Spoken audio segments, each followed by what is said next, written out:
우리가 사도행전을 계속 살피고 있는데 바울은 그동안 여러 번 죽을 고비를 넘겼습니다. 사도행전 9장에서는 바울이 예수님을 만나고 변화되자 바울은 그냥 가만히 있을 수가 없었습니다. 그 주님을 만나자 여러분 다메섹에서 예수님을 전합니다. 그러자 다메섹에 있던 이 유대인들이 사도 바울을 죽이려고 밤낮을 지켰는데 다메섹 공동체에서 예수 잘 믿는 형제들이 밤중에 바울을 큰 바구니에 넣어서 그를 탈취하게 했던 적도 있습니다. 사도행전 14장에서는 르스드라에서 유대인들이 바울을 돌로 쳐서 죽였습니다.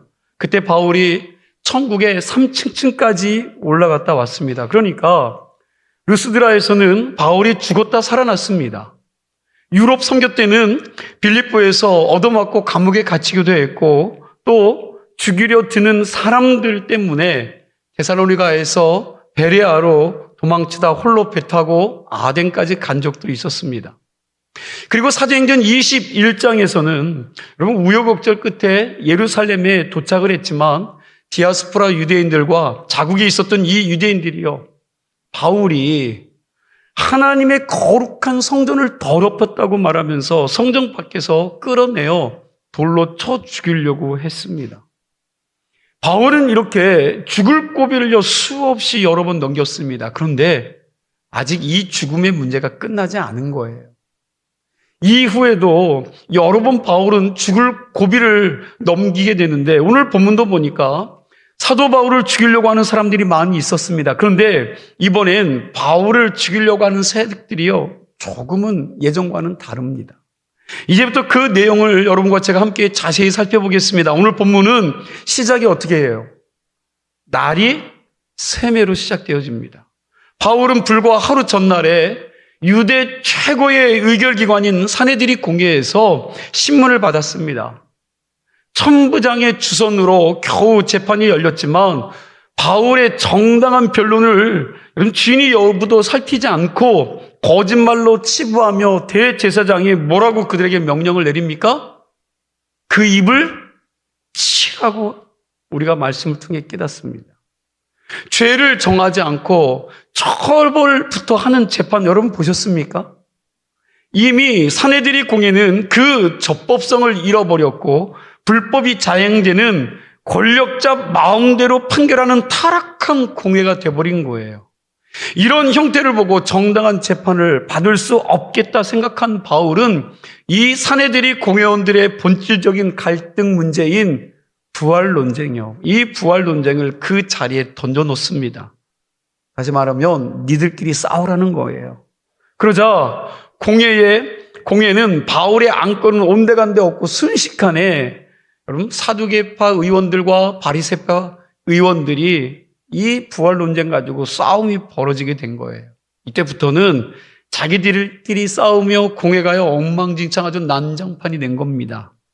이 일이 있고 난 다음 날 무슨 일이 일어났는지 오늘 12절과 13절 말씀을 우리 함께 읽겠습니다.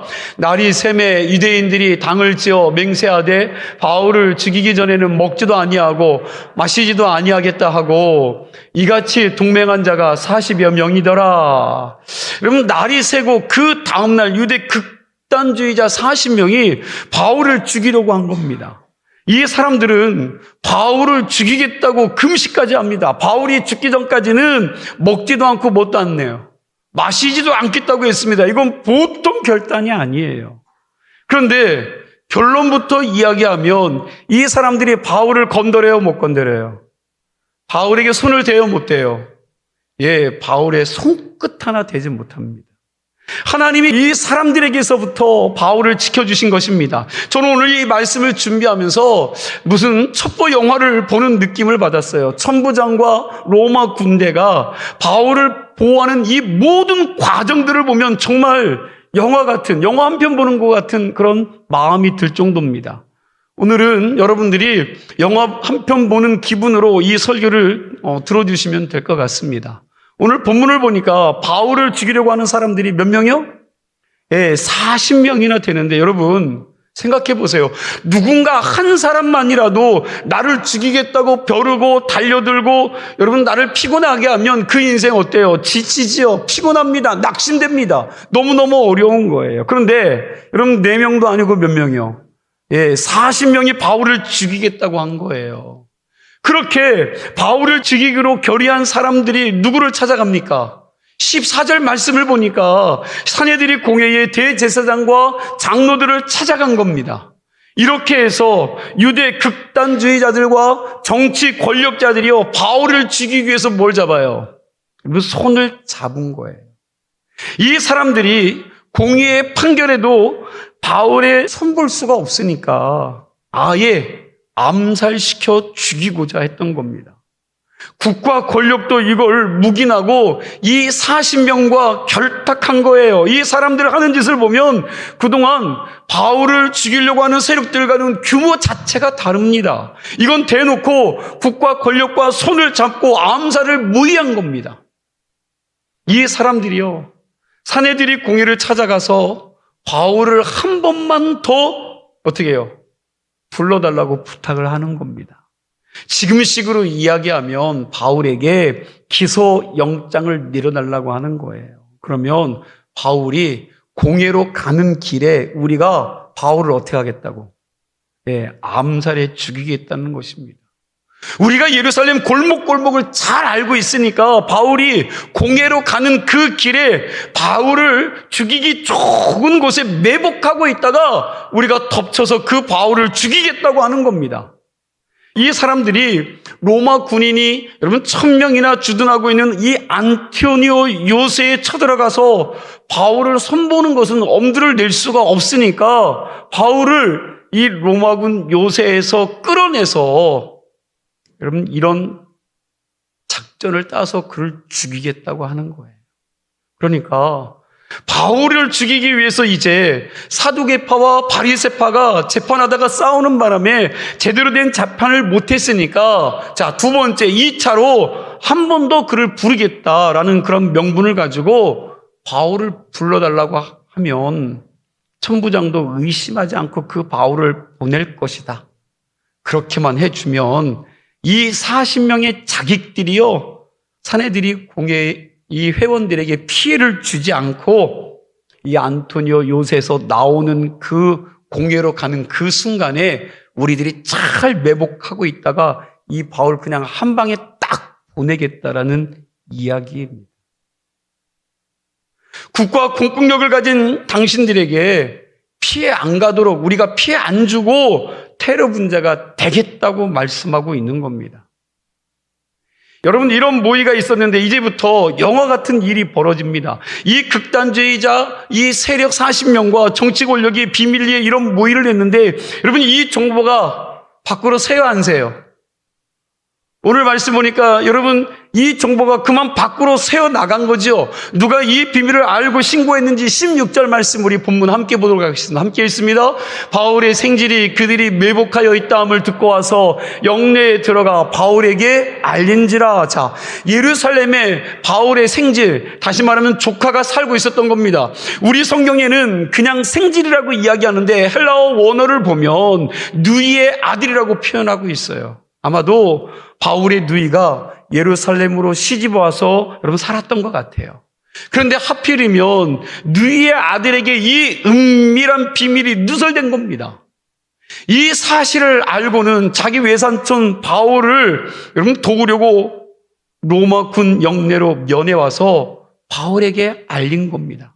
바울이 이 사실을 알고 천부장에게 알리기 위해서 자기 조카를 백부장에게 부탁을 하지요. 우리 17절에서 19절 말씀인데 함께 있습니다. 바울이 한 백부장을 청하여 이르되 이 청년을 천부장에게로 인도하라.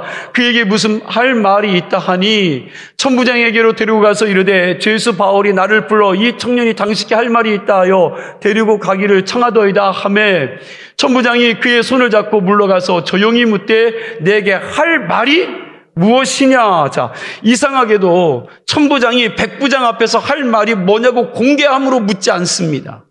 이 청년의 손을 잡고 끌고 가는 거죠. 조용한 데로 가서 그에게 묻는 겁니다. 아마도 천부장은 바울과 연관된 이 청년이 자기의 할 이야기가 직감적으로 아주 중요한 이야기라는 생각이 들어서 주변 사람들이 듣지 못하게 하지 않았나 싶습니다.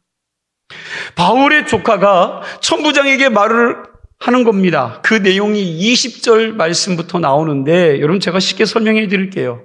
지금 밖에서 40명의 자객들과 공권력을 가진 공회원들이 연합해서 바울을 죽이려고 계획하고 있습니다.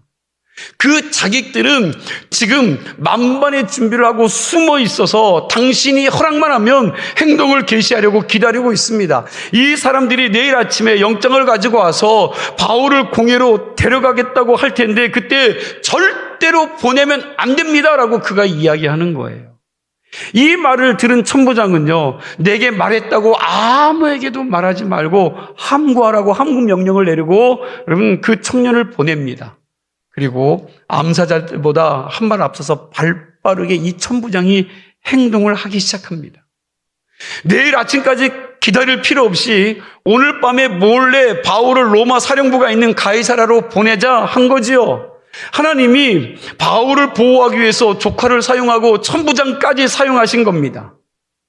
이방인인 이 천부장은 여러분 만난 지 얼마 되지 않은 그런 사람이에요. 그런데 그럼에도 불구하고 바울을 위해서 이렇게까지 할 필요가 없는 사람 아닙니까? 그런데 이 사람이 하는 것을 보면 여러분 바울과 며칠 같이 지내면서 완전히 바울의 팬이 된 것 같은 모습이 그 안에 있습니다. 천부장이 바울을 가이사라로 보내는 것을 보면 무슨 첩보 영화를 보는 것 같습니다. 이제 천부장이요 자기 부하들에게 바울을 이송할 작전을 명령을 내려요. 여러분 이 부분은 우리가 성경을 읽으면서 확인해야 더 은혜가 될 것 같은데 우리 23절과 24절 말씀을 함께 읽겠습니다. 백부장 둘을 불러 이르되 밤 제3시에 가이사라까지 갈 보병 200명과 기병 70명과 창병 200명을 준비하라 하고 또 바울을 태워 총독 벨릭스에게로 무사히 보내기 위하여 짐승을 준비하라 명하며 자 천부장이 백부장 둘을 불렀습니다. 시간이 언제예요? 제3시라고 이야기해요. 그랬는데 이 제3시는 우리나라 시간으로 밤 9시입니다. 로마 시간으로 해 떨어지고 3시간이 지난 다음이니까 9시입니다. 밤 9시에 가이사라로 가려고 한 겁니다. 이건 지난번에도 말씀을 드렸는데 이때 천부장이 여러분 바울을 가이사라로 보내기 위해서 동원하는 이 병력의 숫자를 보면 어마어마해요. 요즘 대통령이 어디를 간다고 그래도 여러분 이렇게까지 많은 경호원들을 동원하지 않을 것이라는 생각이 듭니다. 보병 200명, 기병 70명, 그리고 창병 200명. 여러분 이들을 동원해서 바울을 안전하게 가이사라로 호송하라고 한 거예요. 우리는 생각하기를 이 정도의 병력이 필요할까? 저도 말씀을 준비하며 생각했습니다. 아니 그냥 40명 그거 하나 막는데 이런 많은 인원이 필요할까라고 생각을 했습니다. 왜요? 이 민간인들은 그렇게 잘 훈련된 사람들이 아닙니다. 이 40명은 대단하게 훈련받은 자들이 아니에요. 그러나 여러분 그러면 이 사람들의 2배 정도만 돼도 80명만 돼도 여러분 잘 훈련된 군인 80명을 동원해서 이들을 막으면 충분할 것 같은데 오늘 인원을 보니까 470명이나 투입한 겁니다. 천부장은 여러분 1000명의 군대를 거느리는 사람을 여러분 천부장이라고 해요. 그런데 오늘 인원 얼마를 쓴 거예요? 거의 절반을 여러분 바울 하나 보호하는 데 동원한 겁니다. 24절 말씀 보면 군인들만 이렇게 동원하는 것이 아니라 바울이 타고 갈 수 있는 뭐도요? 짐승도 준비하라고 말하고 있어요. 요즘 대통령급의 경호를 받으면서 가이사라로 간 겁니다. 예루살렘에서 가이사라까지의 거리는 여러분 100km 정도인데 바울이 이 많은 군인들의 이 경호를 받으면서 간 겁니다. 이렇게 병력을 보병, 기병, 여러분 창병을 골고루 뽑고 짐승까지 동원한 이유가 있어요. 이건 좀 이따가 가이사라로 가는 길을 통해서 다시 한번 알아보도록 하겠습니다. 자, 이 시간은 천부장이 이렇게 바울을 이송 작전을 세우는 겁니다. 그리고 벨릭스 총독에게 전달할 편지를 군인들에게 써서 여러분 보내는 거죠. 편지 내용이 오늘 본문 25절부터 30절까지 나오는데 바울을 잘 선처해달라는 의도에서 아주 바울에 대해서 좋게 쓴 편지입니다. 그러니까 천부장이 보기에 바울 이 사람은 죄가 있어요, 없어요?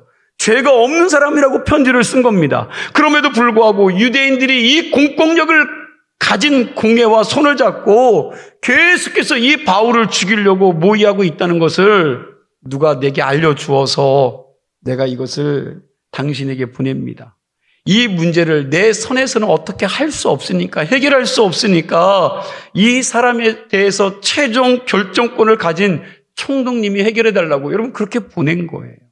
그러면서 바울을 총독에게 보낸 이유를 잘 설명해서 편지로 써서 군인 손에 들려 보낸 겁니다. 여러분, 우리가 지금까지 바울에게 일어나는 일들을 통해서 무엇을 깨달아야 합니까? 한번 생각해 보세요. 이 바울에게 일어나는 이 일들을 통해서 우리가 무엇을 깨달아야 되느냐? 이 말씀을 통해서 우리가 뭘 깨달아야 됩니까? 하나님은 우리가 전혀 예상치 못한 사람들을 통해서 우리를 도우신다는 사실입니다. 그동안 한 번도 나타나지 않았던 누가 나타나요?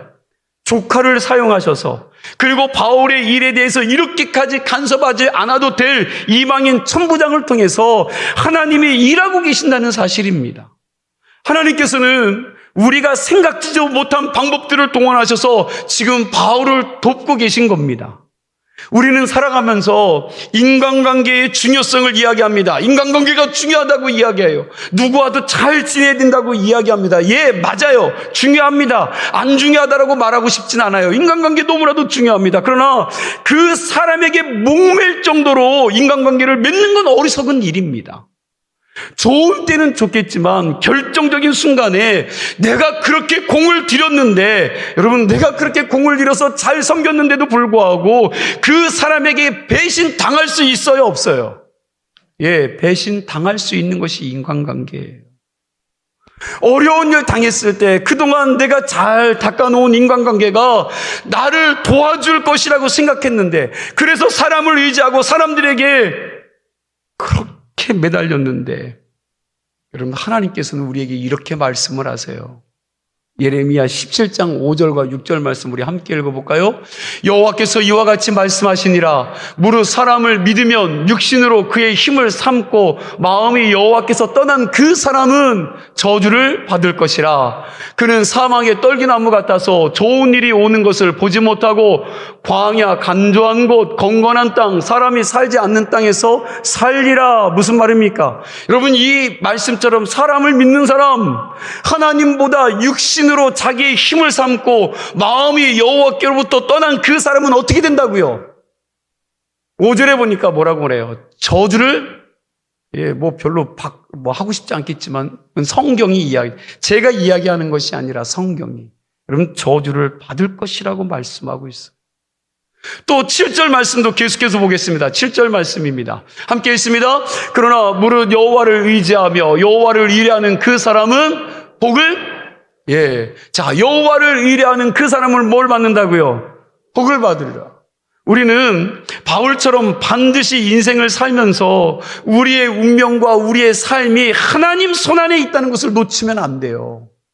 여러분, 여러분들의 삶, 여러분들의 운명이 사람 손에 달려있는 것이 아니라 하나님 손에 달려있음을 놓치지 않기를 소망합니다. 이게 우선순위의 문제이기도 한데, 우리가 늘 우선순위를 바로 하고 하나님을 의지하면 하나님이 우리에게 도울 사람을 붙여주시고 하나님이 일하시면서 우리의 문제를 풀어주신다는 것입니다.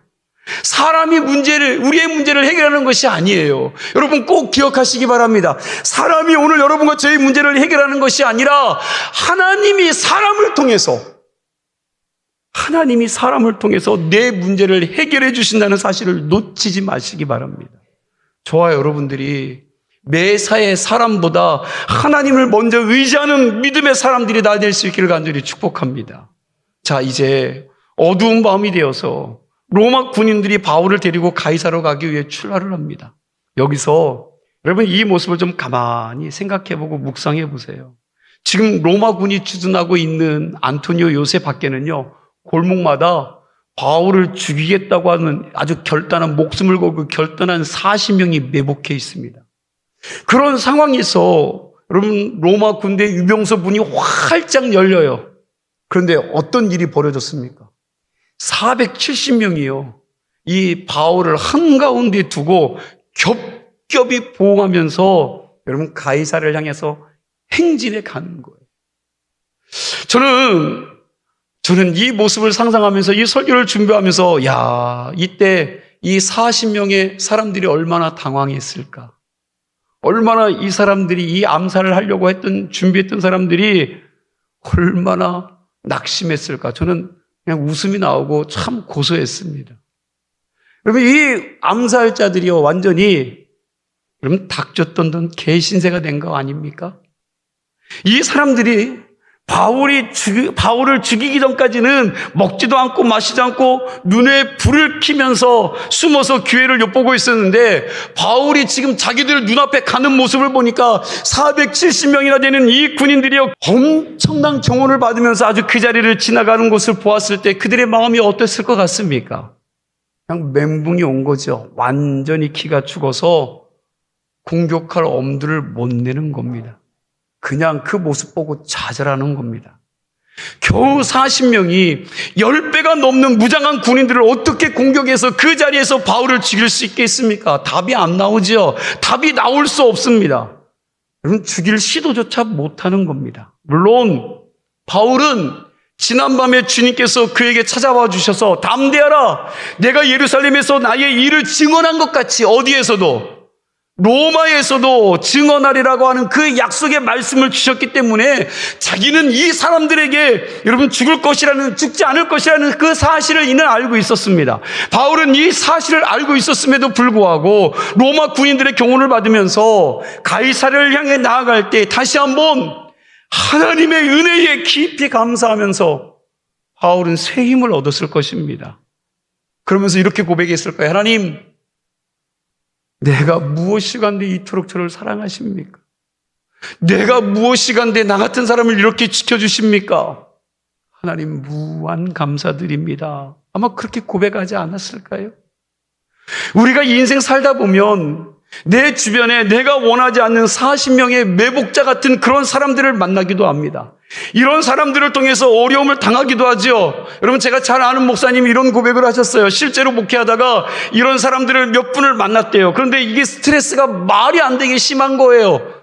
여러분, 그 스트레스를 받다가 속이 썩어 문드러져서 병원 갔는데 여러분, 쓸개가 썩어서 떼내야 된다고 쓸개를 떼내야 되는 거예요.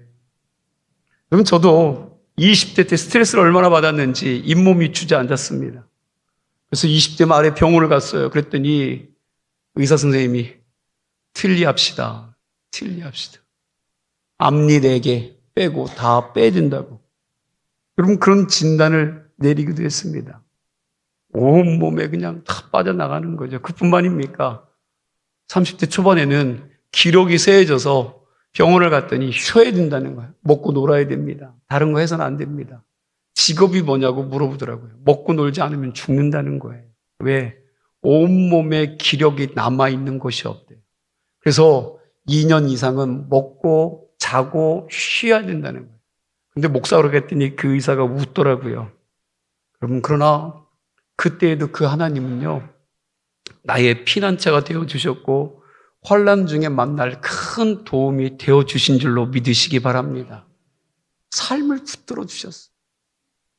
그렇게 힘들고 곤고한 그때에 주저앉아서 일어날 수 없을 그때에 그 하나님이 도와주셨다는 거예요. 무슨 얘기입니까? 하나님은 우리를 보호해 주시는 분이라는 겁니다. 하나님은 우리를 지켜주시는 분이라는 사실입니다. 하나님은 우리에게 피할 길도 예비하는 분이신 줄로 믿으시기 바랍니다. 하나님은 내 주변에 나를 넘어뜨리고 기회를 엿보는 매복자들을 닥쳤던 개신세가 되게 만드시는 분이 하나님이라는 겁니다. 하나님은 당신의 살아계심을 사도 바울에게만 보여주시는 것이 아니라 오늘 여러분과 저에게도 보여주시는 줄로 믿으시기 바랍니다. 오늘 말씀을 통해서 우리는 믿음이 더 새로워졌으면 좋겠습니다. 하나님 앞에 더 간절한 마음으로 하나님을 더욱더 바라보고 믿음에서 중심에서 흔들리지 않는 신앙을 가지고 주의 뜻을 따르며 하나님의 일을 감당하는 믿음의 사람들이 되기를 간절히 축복합니다. 앞에서 말씀드렸듯이 천부장이 바울을 가이사라로 위성하기 위해서 보병과 기병과 창병들을 골고루 뽑았다고 했는데 그 이유가 가이사라로 가는 이동 경로를 알고 보면 더 이해가 돼요. 우리 31절 말씀을 함께 볼까요? 31절 말씀 함께 있습니다.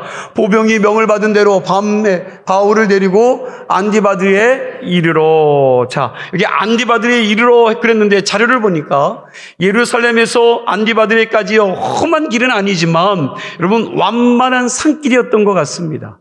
예루살렘의 지대가 높아요. 이 안디바드는요 좀 내려가는 거죠. 서서히 내려가는 겁니다. 이 내려가는 길이에요. 그래서 예루살렘에서 가이사라까지 100km 정도였는데 여기 안디바드리까지는 60km 정도입니다. 그런데 여러분 중요한 게 있어요. 이 안디바드리까지는 여러분 어느 지역이냐? 유대인들의 거주 지역이에요. 유대인들의 거주 지역. 그리고 안디바드리에서 가이사까지는 이방인들의 거주 지역입니다. 유대인들이 거주 지역이었던 이 안디바드리까지 갈 때 여러분 숨어있는 자객들이 없었을까요? 여러분 그 숨어있는 자객들이 있었을 것입니다. 40명이 여러분 어디서 어떻게 나올지 모르니까 어떻게 해요? 보병 200명이 여러분 바울을 안에다 둘러싸고 그 밖에는 창을 든 창병들 또 200명이 그를 보호하고 간 거예요. 여기까지 보면 여러분 보병과 창병 이 400명이 걸어가면서 완전히 바울을 보호했던 겁니다. 안디바드리까지 자기 임무를 다한 이 보병과 창병 400명이 어떻게 돼요? 다시 예루살렘으로 여러분 영내로 돌아갔습니다. 그리고 안디바드리부터 가이사라까지는 평지예요. 길이 빵 뚫린 겁니다. 그러니 이때부터는 뭘 타고 가요? 여러분 기병대가 바울을 말에 태우고 빨리 이동시킨 거예요. 천부장은 이것까지 생각해서 병력들을 동원한 것입니다. 이제 드디어 로마 군인들과 바울이 가이사랴에 있는 로마 사령부에 도착했습니다. 그리고 천부장이 써준 이 편지까지 총독에게 전달되었습니다. 이게 33절에서 35절 말씀인데 우리 함께 보겠습니다. 그들이 가이사랴에 들어가서 편지를 총독에게 드리고 바울을 그 앞에 세우니 총독이 읽고 바울더러 어느 영지 사람이냐 물어 길리기아 사람인 줄 알고 이르되 너를 고발하는 사람들이 오거든 내 말을 들으라 하고 헤롯궁에 그를 지키라 명하니라. 자, 총독이요 천부장의 편지를 읽고 난 다음에 바울에게 너 어느 지역 출신이냐 물은 거죠. 그랬더니 뭐라고 말해요? 바울이 길리기아 사람입니다 라고 이야기합니다. 그러자 총독은 바울을 안전한 헤롯궁에 보내서 군인들에게 지키게 했습니다. 그리고 바울을 고발할 사람들이 예루살렘에서 오면 그때 바울의 말을 듣겠다고 한 겁니다. 그건 그럼 다음 주에 살필 내용인데 바울을 정말 죽이려고 하는 유대인들이요 변호사까지 대동해서 예루살렘에서 가이사라까지 정말 찾아와요. 그럼 다음 주에도 영화 같은 이 사건들을 계속 이어집니다. 이렇게 해서 바울은 여러분 안전하게 로마 총독부가 있는 가이사라에 가게 된 것입니다. 이제 좀 말씀을 마치려고 합니다. 여러분, 오늘 본문에 나오는 40명의 자객들과 권력자들이 바울을 왜 죽이려고 했습니까? 이들이 도대체 왜 바울을 죽이려고 했습니까? 이건 오늘날 여러분 교회에서도 여전히 일어나는 일들이에요. 여러분 그때만 있었던 일들이 아니라 오늘날 교회에서도 일어나는 일이기도 합니다. 이 사람들은 하나님의 영광을 위해서 바울을 죽여야 한다고 말하고 생각하는 사람들입니다. 바울은 우리 조상 때부터 지켜왔던 이 율법을 무시하는 사람이고 하나님의 거룩한 성전을 더럽히고 우리와 다른 신앙의 신조를 가지고 있었던 놈이라고 이야기하면서 이놈은 하나님의 겉뜻을 거스른 자이기 때문에 죽여야 한다고 하는 생각들을 그들이 가졌다는 겁니다. 그런데 생각해보세요. 정말 그가 그런 사람입니까? 여러분 바울이 정말 그래요? 신앙의 신조를 어겼습니까? 율법을 어겼습니까? 하나님의 성전을 더럽혔습니까? 이거 다 자기들이 가지고 있는 오해이고 편견이고 모함이지 않습니까? 바울의 삶을 조금만 관심 있게 추적해 보아도 그가 어떻게 살았는지를 분명히 알 수가 있는 거 아닙니까? 그러나 이들은 진심으로, 여러분 진실에 관심이 있잖아요. 여러분 진실, 옳은 것에 관심이 있는 것이 아닙니다. 자기들의 신앙 명분에만 관심을 두고 이미 삐뚤어졌어요. 그들이 바라보는 시선이 삐뚤어졌습니다. 그들의 마음이 삐뚤어진 거죠. 그런 마음과 그런 시선을 가지고 바울을 바라봤기 때문에 바울은 죽일 죄인으로만 생각하고 있는 겁니다. 그러나 이런 명분, 이의 명분도 많지만 이런 명분보다 바울을 죽이려고 하는 더 큰 명분이 있는데, 여러분 그게 뭔지 아세요? 이들의 이기적인 생각이에요.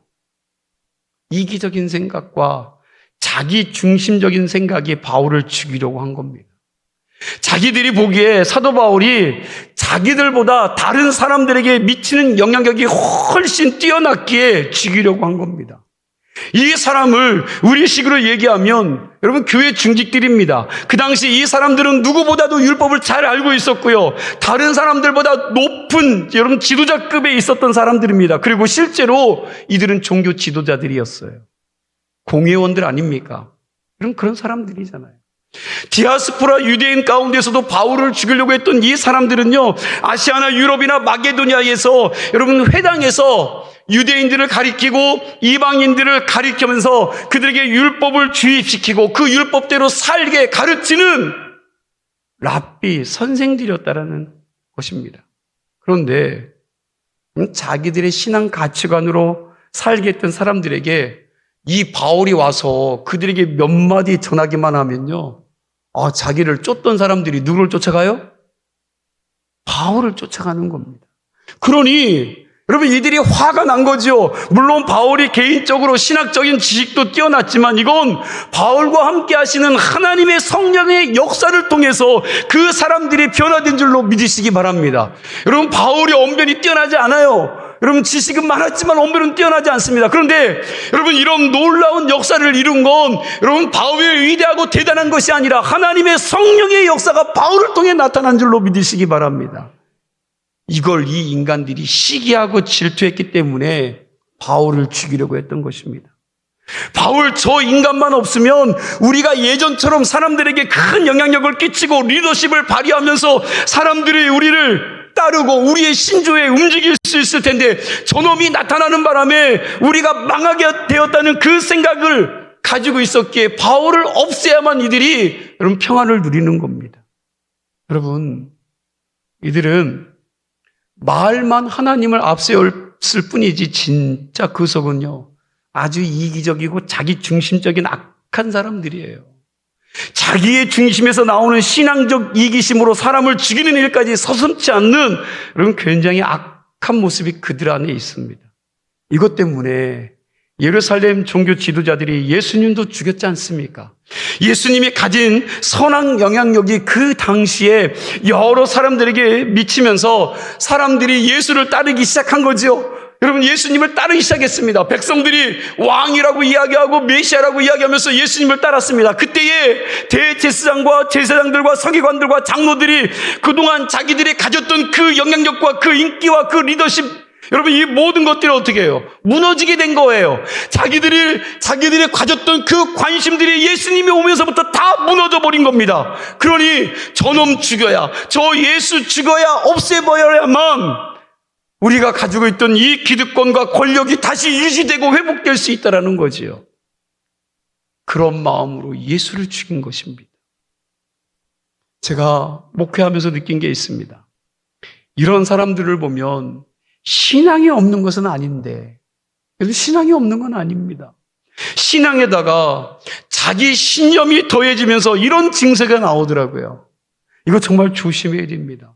신앙에 자기의 신념이 더해지면서 신앙보다 자기의 신념이 더 열정적이 되면 이 신앙이 변질되는 것을 넘어 그러면 아주 사람이 악랄해지고 악해져 간다는 거예요. 이런 사람들은 교회 공동체가 자기의 생각과 자기 마음대로 안 돌아가면 2000년 전에 바울에게 예수님에게 했던 짓을 똑같이 합니다.